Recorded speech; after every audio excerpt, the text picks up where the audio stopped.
हाय दोस्तों, आज कंप्यूटर की क्लास में हम बात करेंगे इंटरनेट के बारे में।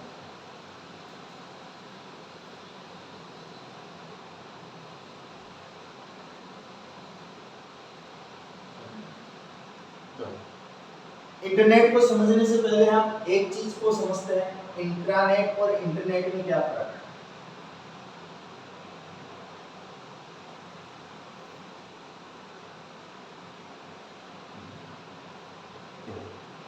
इंट्रानेट की अगर मैं बात करूं तो इंट्रानेट एक ऐसा कम्युनिकेशन है जो सीमित एरिया तक किसी संस्था या संगठन के कंप्यूटर को ही जोड़ने का कार्य करता है, जबकि इंटरनेट एक ऐसा कम्युनिकेशन है जिसकी सहायता से दुनिया के सारे कंप्यूटर को हम जोड़ सकते हैं। तो इंट्रानेट केवल संस्था या संगठन के या कैंपस के तहत ही कंप्यूटरों को जोड़ेगा और इंटरनेट एक ऐसा माध्यम है जो पूरी दुनिया के कंप्यूटरों को जोड़ने का कार्य करता है। तो आज का जो टॉपिक रहने वाला है वो रहेगा इंटरनेट। देखो,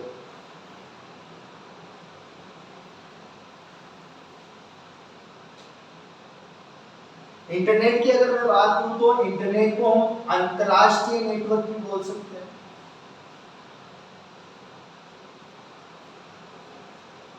क्या बोल सकते हैं? अंतरराष्ट्रीय नेटवर्क। इसे अंतरराष्ट्रीय नेटवर्क इसलिए बोला जाता है कि दुनिया में किसी भी जगह पर अगर कोई कंप्यूटर है तो इस नेटवर्क के द्वारा हम उन कंप्यूटरों से जुड़ सकते हैं, इसलिए हम इसको अंतरराष्ट्रीय कंप्यूटर बोलते हैं। दूसरा, इसे हम पब्लिक नेटवर्क भी बोलते हैं।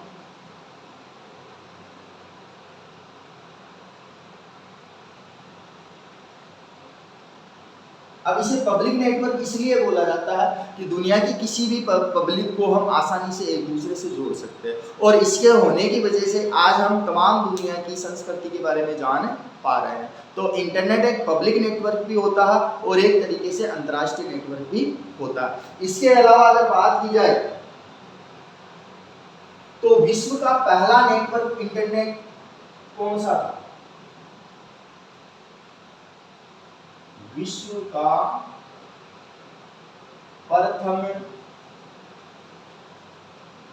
नेटवर्क, अगर बात की जाए कि विश्व का प्रथम नेटवर्क कौन सा था तो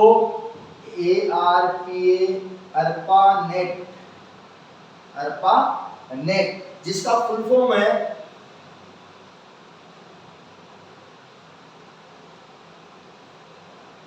एडवांस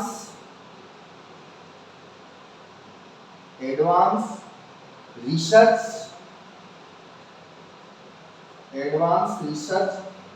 प्रोजेक्ट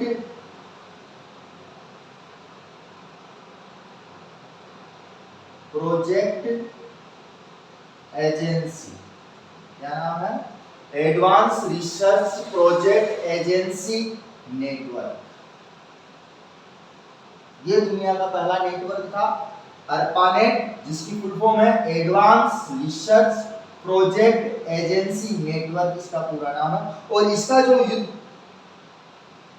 प्रयोग किया गया था वो यूएस डिपार्टमेंट द्वारा किया गया था। मतलब इसका प्रयोग जो किया वो यूएस डिपार्टमेंट द्वारा किया गया था प्रथम विश्व युद्ध में। प्रथम विश्व युद्ध, ध्यान रखना इसका। यूनाइटेड स्टेट डिपार्टमेंट द्वारा प्रथम विश्व युद्ध में जो पहला नेटवर्क था उसका यूज किया गया था। ध्यान रखना, अप्रानेट का जो फुल फॉर्म होता है वो होता है advance research project agency network, जिसका प्रयोग सर्वप्रथम बार यूएस डिपार्टमेंट द्वारा प्रथम विश्व युद्ध के दौरान अपने सैनिकों के लिए किया था। इसके अलावा अगर बात करें कि इंटरनेट की सर्विस कौन देता है, सर्विस प्रदाता कौन होता है, तो सर्विस देने वाले को हम बोलते हैं आईएसपी। क्या बोलते हैं? आईएसपी। आईएसपी का जो फुल फॉर्म होता है, वो होता है इंटरनेट सर्विस प्रोवाइडर। क्या नाम होता है? Internet service provider. ध्यान रखना कि इंटरनेट की सुविधा देने वाले को हम सर्विस प्रदाता बोलते हैं, जिसे हम आईएसपी के नाम से जानते हैं। और आईएसपी की जो फुल फॉर्म होती है उसे हम कहते हैं इंटरनेट सर्विस प्रोवाइडर, और इसी के द्वारा आपको इंटरनेट की सुविधा उपलब्ध करवाई जाती है। तो एक बार इसको उतारो, फिर आगे बढ़ते हैं इंटरनेट के बारे में।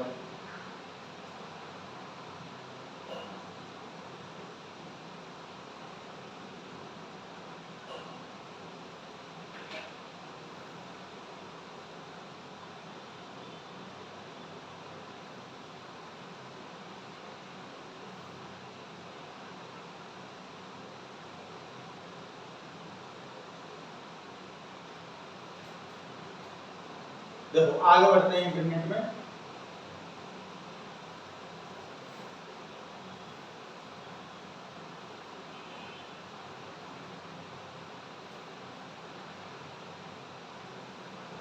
इंटरनेट में हम आगे बढ़ते हैं तो उससे पहले हम लेते हैं भारत के मुख्य आईएसपी कौन है। भारत के मुख्य आईएसपी, मुख्य आईएसपी की अगर मैं बात करूं तो भारत के प्रमुख इंटरनेट सर्विस प्रोवाइडर कौन है, तो इसमें हमारे पास 3 नाम है, जिसमें पहला आता है एमटीएनएल। कौन सा है? एमटीएनएल। इसके अलावा आता है नंबर 2 पे बीएसएनएल, और नंबर 3 पे आता है बीएसएनएल, या यूं कर लो बीएसएनएल और बीएसएनएल। बात करूं कि सबसे पहले कौन सा है, तो एक बार नंबर 1 पे जो आया था वो था बीएसएनएल, फिर एमटीएनएल और फिर बीएसएनएल। देखो बीएसएनएल की जो फुल फॉर्म होती है वो होती है विदेश संचार निगम लिमिटेड। आपको पता होगा एक वैकेंसी आई थी एलडीसी की 10,000 की, शायद 2018 में था, और 2018 में उस एग्जाम में ये पूछा गया था कि भारत में सर्वप्रथम जो इंटरनेट की व्यवस्था लाने वाली जो कंपनी थी वो कौन सी थी। तो ध्यान रखना कि भारत में सबसे पहले जो इंटरनेट या नेटवर्क की सुविधा प्रदान की थी वो की थी बीएसएनएल ने, जिसे आज हमने नाम बदलकर क्या कर दिया, बीएसएनएल कर दिया। तो पहले जो थी उसका नाम क्या है, विदेश संचार निगम लिमिटेड, और दूसरी जो आई थी वो थी महानगर टेलीफोन निगम लिमिटेड।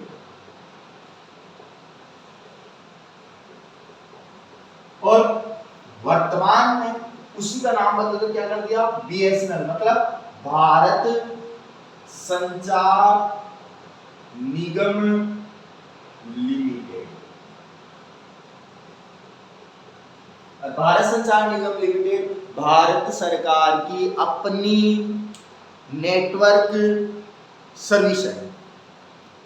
यह बात अलग है कि ये 4G में लॉन्च नहीं हुई, उसका रीजन तो देखो पॉलिटिक्स पार्टी अपना जाने, लेकिन इसकी अगर मैं बात करूं तो बीएसएनएल के टावरों पे ही आप देखोगे तो अन्य कंपनियों के साथ टावर लगे हुए हैं, ऐसा शायद मैंने कुछ खबरों में पढ़ा था। और यही आज वो कंपनी है जो अपने एक समय में शायद डूबने वाली थी, अब धीरे धीरे इसके शायद जब से जियो और अन्य जो टेलीकॉम कंपनियां हैं महंगी हुई, तो महंगी होने के बाद में इन्होंने कहा कि हम भी 5G 4G सुविधा उपलब्ध करवाएंगे, उसके बाद में इसे वापस से कस्टमर बढ़े हैं।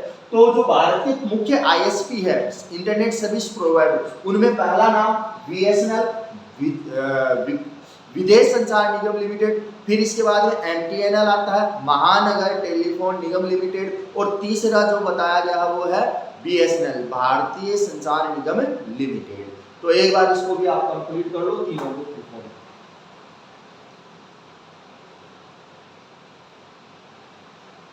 इसके बाद में हम लेते हैं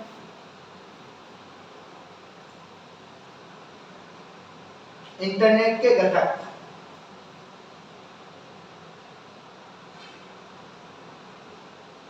कि इंटरनेट के घटक कौन कौन से, तो इंटरनेट के घटक में आता है सबसे पहले नंबर 1 पे वेब ब्राउजर। कौन सा? Web browser. वेब ब्राउजर की अगर मैं बात करूं तो वेब ब्राउजर एक एप्लीकेशन सॉफ्टवेयर है।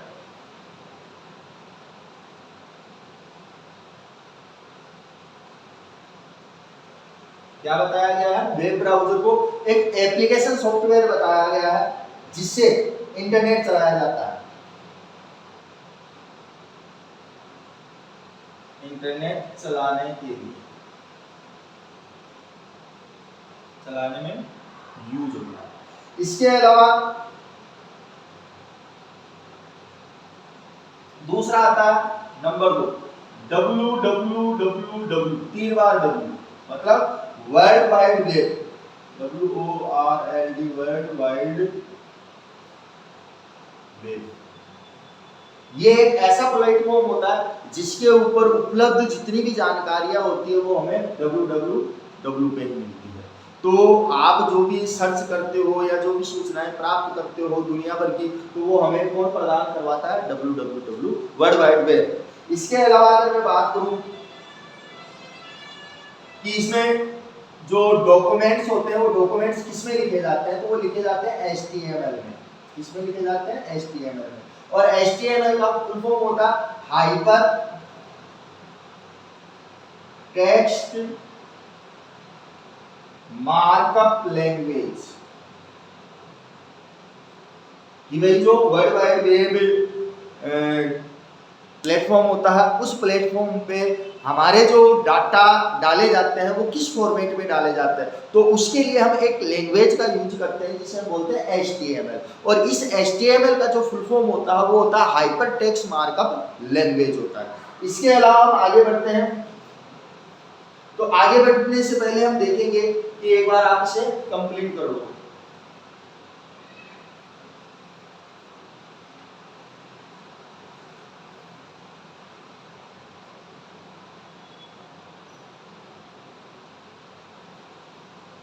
हो गया? देखो आगे बढ़ते हैं। 2 हो गए घटक, वेब ब्राउजर और www। नंबर 3 पे लेते हैं हम। नंबर 3 पे आता है वेब एड्रेस।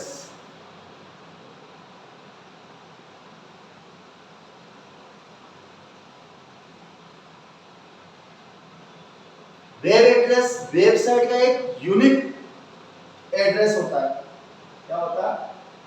वेबसाइट का यूनिक एड्रेस।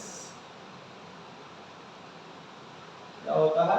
यूनिक एड्रेस, जो खासतौर से आप देखोगे तो कुछ इस तरीके से लिखा हुआ मिलता है http://www.ecs.co.in।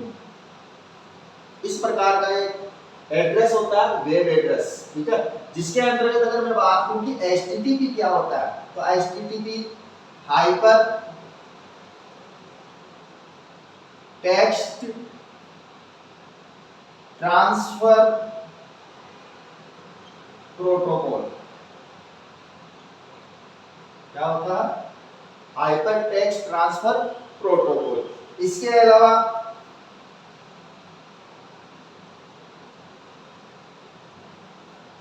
वर्ल्ड वाइड वेब मैंने आपको बता ही दिया। इसके अलावा अन्य घटक में अगर मैं बात करूं तो जो आपके आते हैं वो आते हैं डोमेन। अगर डोमेन की अगर मैं बात करूं कि इंटरनेट के घटक में जैसा कि हमने वेब एड्रेस के बारे में बात की, तो डोमेन क्या होता है? तो डोमेन आपने देखा होगा कि लास्ट में हमें .in, .com, .uni, .edu ये जो वर्ड मिलते हैं इनको हम बोलते हैं डोमेन कोड्स।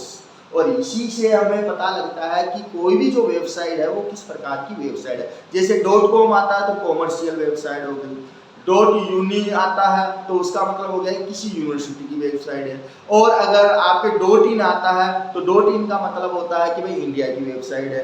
इसके अलावा आपके जैसे .edu आता है तो किसी एजुकेशन डिपार्टमेंट की वैकेंसी का वेबसाइट होगी। तो इस प्रकार से हम अलग अलग पहचान कर सकते हैं। तो मैं आपको कुछ डोमेन कोड बताता हूँ जो एग्जाम में काफी महत्वपूर्ण रहने वाले हैं।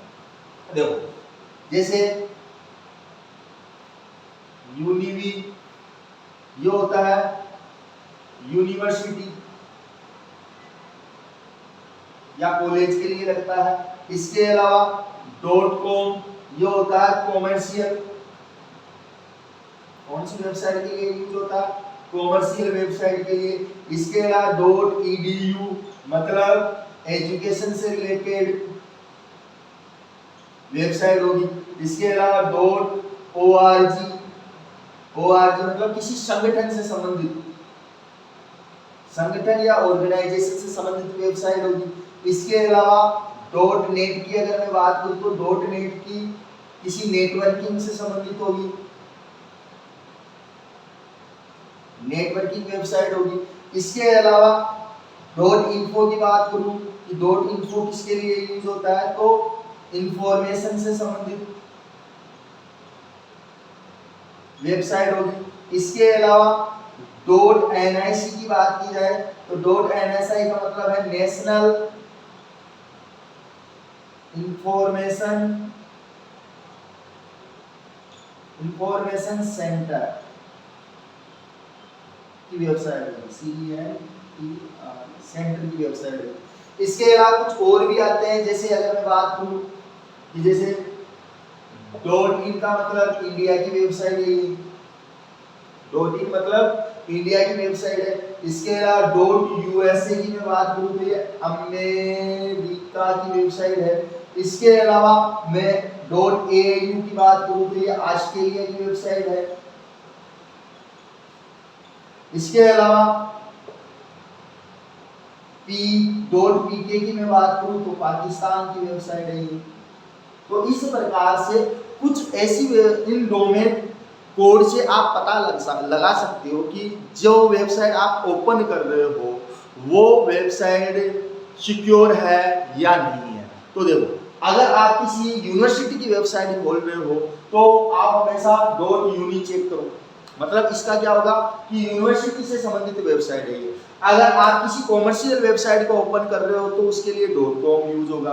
अगर आप किसी एजुकेशन से रिलेटेड वेबसाइट को ओपन कर रहे हो तो उसका डोमेन कोड जो होगा वो होगा .edu।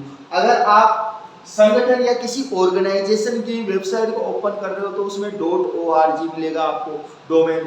इसके अलावा आप किसी नेटवर्किंग साइट को यूज कर रहे हो तो उस पर आपको .net मिलेगा।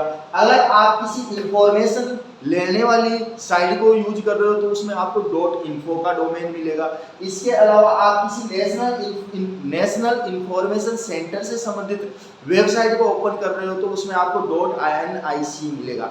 अब बात करते हैं कि हम कौन सी देश की वेबसाइट है, कौन किसकी है, तो उसके लिए मैं आपको 4 डोमेन कोड बताता हूं जिससे आप काफी पहचान कर सकते हो। देखो, 4 डोमेन कोड में अगर मैं बात करूं, आपको पहचान करनी हो कि इंडिया की वेबसाइट है या नहीं है। तो इंडिया की जो वेबसाइट होगी उसमें आपको मिलेगा .in, क्या मिलेगा? .in।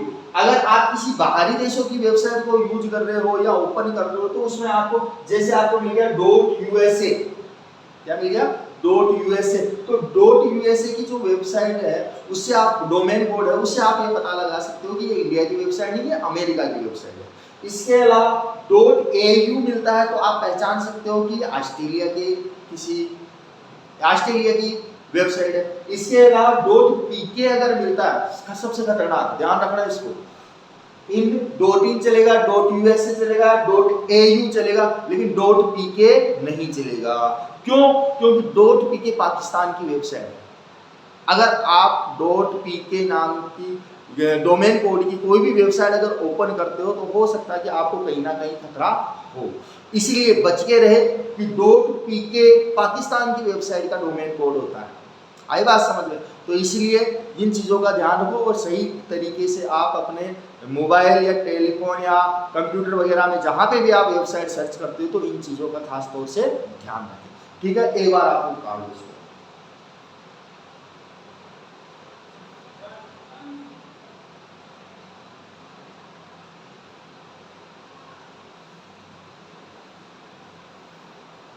आगे घटक में लेते हैं हम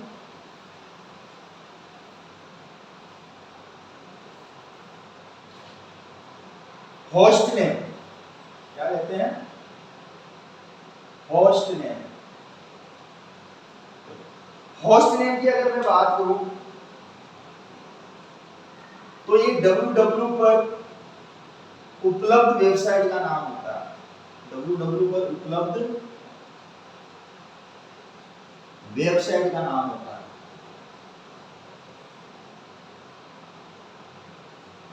अब वेबसाइट का नाम कैसे, जैसे आपने www.uniraj लगाया, www.uniraj लगाया तो ये वेबसाइट का यूनिराज क्या हो गया? होस्ट नेम हो गया। ठीक है। इसके अलावा वेब ब्राउजिंग क्या होता है?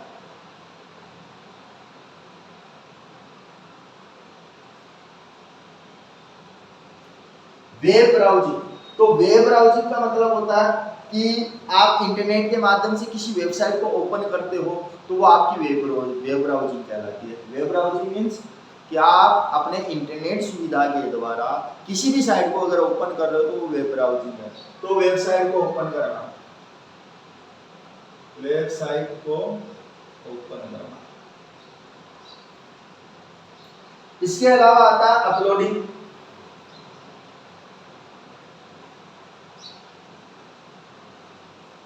अपलोडिंग की अगर मैं बात करूं तो आप इंटरनेट पे या किसी वेबसाइट पे आप अपने फोटो या इंस्टाग्राम पे कुछ भी आप डालते हो तो वो आपकी क्या होगी? अपलोडिंग। अब एक इसी के अपोजिट होता है डाउनलोडिंग, मतलब आप किसी वेबसाइट से कुछ डाउनलोड कर रहे हो तो वो आपकी क्या होगा? डाउनलोडिंग होगा। तो अपलोडिंग मतलब वेबसाइट पर कुछ अपलोड करना।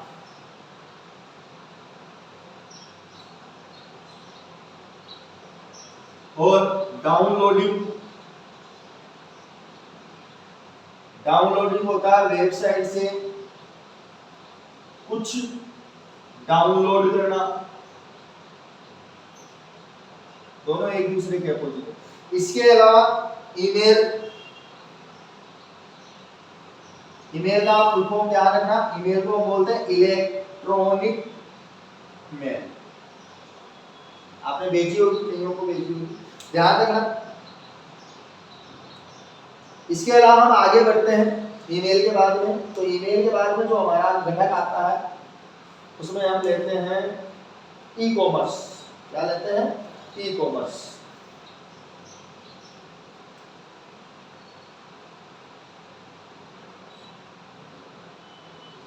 ई कॉमर्स होता है ऑनलाइन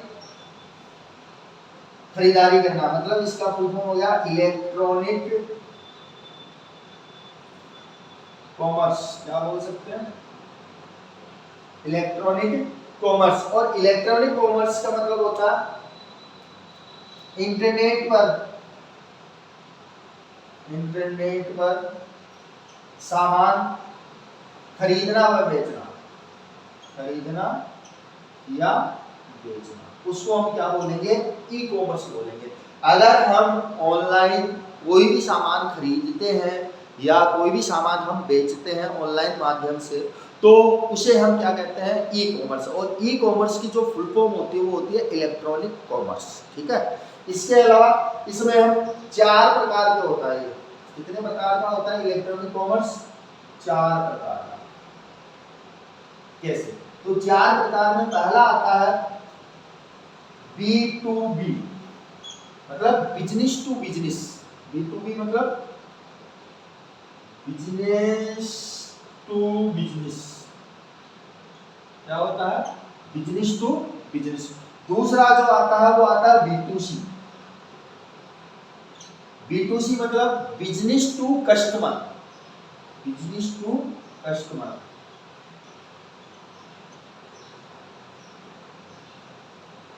बिजनेस टू कस्टमर।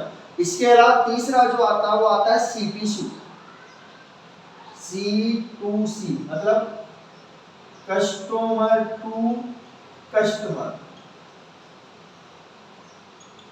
और एक चौथा आता है C2B। कौन सा आता है? C2B। C2B में क्या होगा? Customer to business. क्या होगा? Customer to business. तो ध्यान रखना ई कॉमर्स 4 प्रकार का होता है। ई कॉमर्स कितने प्रकार का होता है? 4 प्रकार का होता है। पहला B2B, बिजनेस टू बिजनेस, मतलब बिजनेस से बिजनेस। इसके अलावा दूसरा होता है B2C, B2C means business to customer. तीसरा C2C, कस्टमर टू कस्टमर। और चौथा जो आखिरी आता है वो आता है C2B का मतलब होता है कस्टमर टू बिजनेस। तो ये 4 प्रकार के ई कॉमर्स किए जाते हैं, मतलब ऑनलाइन सामान खरीदने और बेचने के लिए यूज होते हैं। ठीक है, एक बार आप इसे कंप्लीट करें।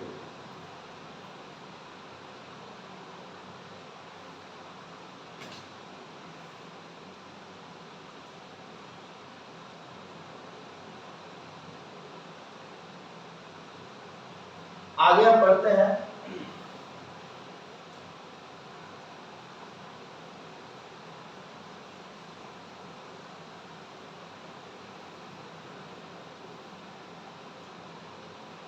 आगे हम लेते हैं एम कॉमर्स।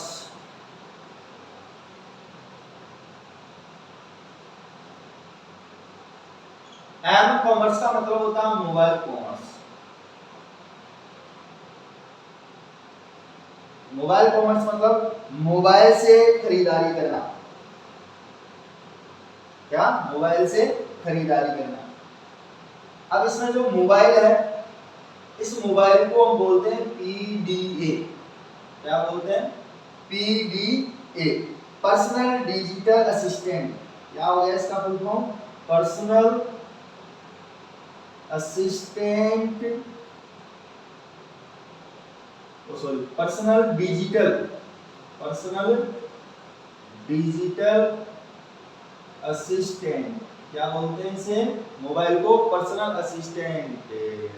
पर्सनल असिस्टेंट तो है भैया, क्योंकि जितनी बार आप किताबों को नहीं देखते उतनी बार शायद आप मोबाइल को देखते हैं, और आपकी पूरे डाटा, आपके बैंकिंग, आपके फोटोग्राफ्स, आपके वीडियो सारे आप इसी में रखते हो। तो एक तरीके से आपका क्या हो गया? असिस्टेंट हो गया मोबाइल, और मोबाइल आपका असिस्टेंट है, इसीलिए हम इसे क्या बोलते हैं? पीडीए का फुल फॉर्म होता है पर्सनल डिजिटल असिस्टेंट, और इसका यूज एम कॉमर्स में किया जाता है, क्योंकि आप मोबाइल से खरीदारी करते हो तो पर्सनल मोबाइल हो गया, और मोबाइल कॉमर्स से आप कोई खरीदारी करते हो तो इसको हमने व्यापार में शामिल कर लिया। अब इसमें हम आगे बढ़ते हैं, ई बैंकिंग। क्या? ई बैंकिंग का मतलब होता है इलेक्ट्रॉनिक बैंकिंग। क्या बोल सकते हैं इसे? Electronic banking. इलेक्ट्रॉनिक बैंकिंग के अलावा हम इसे और भी बोल सकते हैं, जैसे नेट बैंकिंग भी बोलते हैं। क्या बोलते हैं? Net banking. इसके अलावा हम इसे वर्चुअल बैंकिंग भी बोल सकते हैं। ध्यान रखना है इन चीजों का कि भाई ई बैंकिंग क्या होता है। तो ई बैंकिंग का फुल फॉर्म होता है इलेक्ट्रॉनिक बैंकिंग, जिसे हम नेट बैंकिंग भी बोल सकते हैं और वर्चुअल बैंकिंग के नाम से भी जान सकते हैं, क्योंकि ऑनलाइन आज आप देखते हो जितने भी ऑनलाइन वगैरह ट्रांजैक्शन वगैरह आप कर रहे हो तो बैंक से एक कोड लिया जाता है, उस कोड के बाद में आपको नेट बैंकिंग की सुविधा दी जाती है। तो इन ई बैंकिंग के बाद में हम आगे बढ़ते हैं, उससे पहले हम जानते हैं कि ई बैंकिंग में हम किन किन चीजों का यूज करते हैं। तो एक होता है आपके EFT। क्या होता है? EFT का फुल फॉर्म होता है इलेक्ट्रॉनिक फंड ट्रांसफर। क्या बोलते हैं इसे? इलेक्ट्रॉनिक फंड ट्रांसफर बोलते हैं इसे। आई बात समझ? इसके अलावा हम बात करें कि EFT कितने प्रकार की होती है, तो EFT होती है 2 प्रकार की। कितने प्रकार की? 2 प्रकार की, जिसमें पहला है NEFT। पहला क्या है? NEFT। और एक होता है नंबर 2 पे RTGS। आपने यूज किया होगा ई बैंकिंग के तहत EFT में एक होता है आपके NEFT और एक होता है RTGS। हम पहले बात करते हैं एनईएफटी क्या होता है। तो एनएफटी होता है नेशनल इलेक्ट्रॉनिक फंड ट्रांसफर। क्या बोलते हैं इसे? National electronic fund transfer. और आरटीजीएस की अगर मैं बात करूं तो इसे हम बोलते हैं रियल टाइम ग्रॉस सेटलमेंट। क्या बोलते हैं? Real time gross settlement. तो ध्यान रखना कि ई बैंकिंग में हम ईएफटी का यूज करते हैं। किसका? ईएफटी का यूज करते हैं। अब ईएफटी जो ई बैंकिंग में होती है वो होती है दो प्रकार की, जिसमें पहली मैंने क्या बताई आपको? एनईएफटी। क्या बताई? एनईएफटी। एनईएफटी का फुल फॉर्म होता है नेशनल इलेक्ट्रॉनिक फंड ट्रांसफर। और दूसरा मैंने बताया आरटीजीएस। आरटीजीएस और आरटीजीएस का फुल फॉर्म जो होता है वो होता है रियल टाइम ग्रॉस सेटलमेंट। तो ये था आपके इंटरनेट और इंटरनेट के घटक। आगे हम जो बात करेंगे इंटरनेट के अंतर्गत जो अलग अलग नेटवर्क आते हैं या नेटवर्क कम्युनिकेशन जो होता है उसके बारे में हम पढ़ेंगे। तो ध्यान रहे सीईटी के एग्जाम के लिए या बैंकिंग के लिए या आपके एसएससी के लिए या आपके जो अभी हाल ही में जैसे सीईटी 10+2 की जो फॉर्म आया है उनके अंतर्गत भी ऐसे क्वेश्चन पूछे जाते हैं। ठीक है, तो कल हम बात करेंगे एक नए टॉपिक के साथ में। तब तक धन्यवाद।